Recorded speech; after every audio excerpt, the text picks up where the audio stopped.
Gundam.tk presents High Grade Farsia. Hey, what's up again, everybody? It's Robert184, 2 R's 2 B's from GundamReviews.net, and today I'm really excited to be taking a look at one of my most anticipated kits from Gundam Age. I'm talking about the 1/144th High Grade Farsia from the first generation, which certainly played a large role in the climax of that generation. It was sort of skipped over, but anyway, now that it's here, let's see what Bandai brings to the table.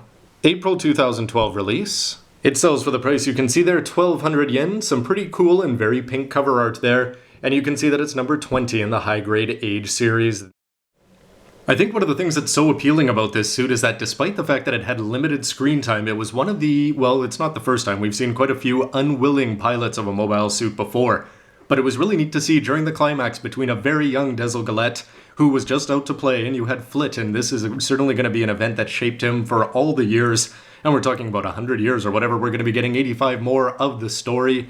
And it was basically, instead of the Farsia being piloted by Tifa, Yura, and Lala Soon, instead it was actually going to be mind-controlled by Dezel. It gave him more power, but in the end, Flit, in his Age 1 Sparrow, had to take on both his girl, well, one of his girls, in the Farsia up against Dezel at the same time, and that certainly put up a whole bunch of problems.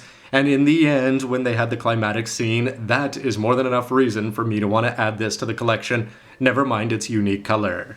Not to mention just how unique this mobile suit design, it's certainly one of my favorites in Age, if not all of Gundam's history, just in terms of being something completely different from what we've seen before. Starting with that feminine form and going down there to the fact that its feet don't move, but instead it's going to have a stand, which it looked sort of cool in the anime, and it's great that they're going to give you a clear part there so you can actually have it on display that way. When you take a look at the colors, you can see some clear red or pink in there to go along with the gray, and the predominant color is going to be that pink with a little bit of white. But how about that for an action pose? It's not actually that bad. You can take the base that it's sitting on there and still put that on an action base too, and you can have the bonus that you're actually going to be getting some clear rods there. They don't always work with heavier ones, like let's say Master Grade High News and its funnels when they get sent off and said they're just going to collapse. Same thing with Master Grade Strike Freedom. But in the case of High Grade, I'm hoping that these bits are going to be small enough to actually stay up there and not collapse, and it's great that you can attach them onto the base. Looking forward to seeing how that's going to work. Here, instead of the Zeta sword, you're going to have the Farsia sword there, which is not going to be a clear part. It looks like just gray. You're going to have the very familiar Vagan green eyes, which are going to flash menacingly. However, in this case, it probably was more with just regret from the pilot as opposed to menace. You're going to be getting the very familiar Vagan hands there with two closed ones, and you're going to have the beam Vulcans down below. And there's the 3 stands that you're going to be getting, and they're saying that you're going to be getting 5 of the Farsia bits, which is looking pretty cool, in addition to the fact that they're actually a flower motif. A little bit of a bonus that you can take those extra 2 manipulators and put them under the action stand there. This is going to be included, and it's looking very cool, even if it's just standing there and the bits all shooting out.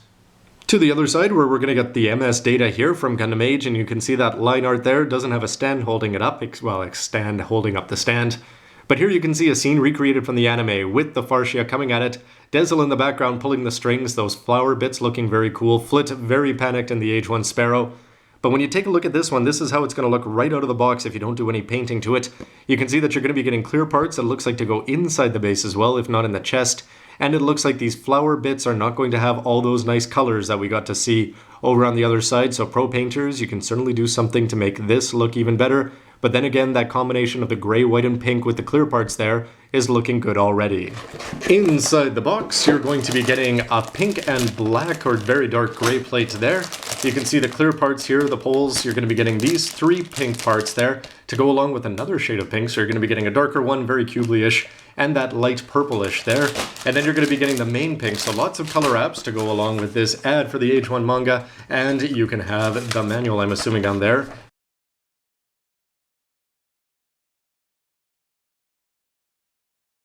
Right off the bat, I'm going to be really impressed with this kit because if you look at the colors that you're going to be getting, it's dark pink, regular pink, and you're going to be getting some very light purple to go along with another shade of pink in terms of the clear parts, to go along with the very familiar Vagan color for the rest of the body. And I think this is going to be very, very cool and just in terms of colors alone. You can see the very familiar parts for putting this all together, including the limbs. You're going to have some small parts there for the face and the chest with the laser in there. You are going to have a clear jewel there, Nobel Gundam style, which is sort of great that this is clear instead of just a seal. This is going to be the bottom that's going to support everything up, and these parts really do remind me of what you see in the Kubly's shoulders. Looking forward to that. Sort of cool that you could swap off some purple hands there with any of the other Vagan suits, although I think that would look a little bit strange. All the plates are unique and labeled as Farsia plates here, and you're going to have the B plate, which is going to have the Farsia sword here, which is looking a lot smaller than the regular ones that we've seen on the other Vagan suits. This is also ABS plastic. And when I look at this C plate, you can't help but wonder if there's going to be some remold possibilities in the future anyway, when you just see little things popping on there. Could just be part of the injection process, but we've seen classic old suits become mass-produced as the series goes on. We saw it with the ZSM, and I wonder if in the third generation, we could have a flashback, and that would be pretty painful, I think, for Flit if he was to run into somebody piloting one of these. In terms of the actual parts, you're going to have some very rounded and flower petal-like parts there, which are going to stand out. You can see these parts here for the flowers are not going to have any color to them whatsoever. These probably parts are just going to go onto the back, and you can see the parts that are going to make up the pink parts of the head here.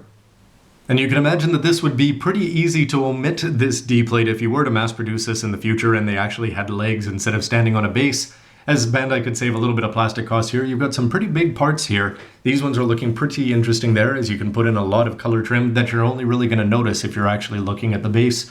But in the case of the Farsia, I think in many cases you actually will be.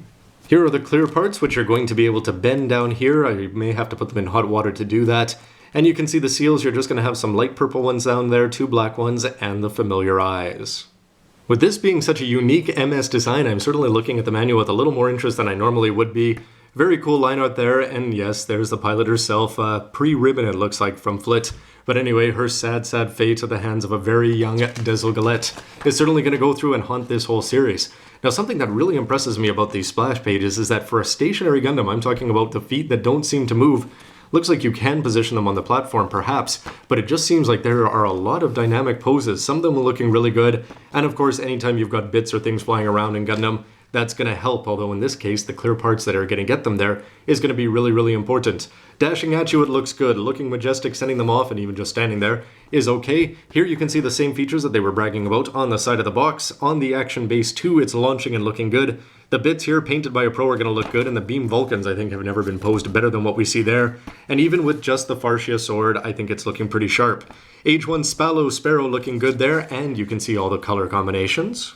Before moving inside the 4-page manual with no wasted parts at all, you're going to put the chest together with that big backpack there, including those little wings that are going to look familiar to the Zedora. The head is going to be unique with just that one commander fin. The arms are looking interesting, and when you put it all together, you're going to have some interesting build there when you just pop on the front of the feet, and after you do that, you can see that the sword can also function as a tail in addition to being held in hand. And you're just going to pop that part in the middle and put on the 3 big parts to go along with the light purple and then the dark pink parts. Before the back is going to see you put on the top, and you're going to have a base there, and you can choose either to put on this one or put it inside the pink one here. It's telling you to take it off. That's where those pink seals are going to go, and you are going to have the 2 parts here for the bits. When you put them together, they are the same color, which is somewhat disappointing. Looks like only 2 pegs there on the plastic piece, so you're not going to have a lot of flexibility, although you probably can rotate them a little bit. And it's going to show you that you can attach these clear parts down there and put them on and bend them all over the place. Again, stow away the extra parts down there, and an Action Base 2 is going to have you coming right for us. So right away, I've got to say that this unbox has probably been one of the most fun ones out of all of Age, because if you think about how many Federation suits have been remolds, the Vagans are going to have a lot of similarities after they got away from the transformations with the Gafrans, although it's coming back. This stands out as being by far the most unique in terms of MS design and in terms of the plastic model. I'm loving the color combinations, the fact that you're getting clear parts, and the fact that it's going to have a lot of playability, and hopefully these work, unlike with their Master Grade counterparts. Things are boding well, but anyway, why don't we find out? So stick around for the parts and the mobile suit, and as always, let me know what you think about the anime, the review, and the mobile suit itself. Thanks for watching, everybody. See ya. I've seen better pinks before. All of that to the perfect marker campaign. Certainly something that if you want to have a chance to enter, it's certainly going to be cool. I'd love to get my hands on all those kits instead of having my ones just sitting around loose there. And yes, back there, Dan Borsenki, looking good. People say that this is a lot of fun to put together. I haven't tried it myself. Legend BB, that line seems to be growing anyway, and it's sort of cool that you're getting new stuff down there. How about those one-piece little ships? But on to business. Yes, there's the high-grade manual itself.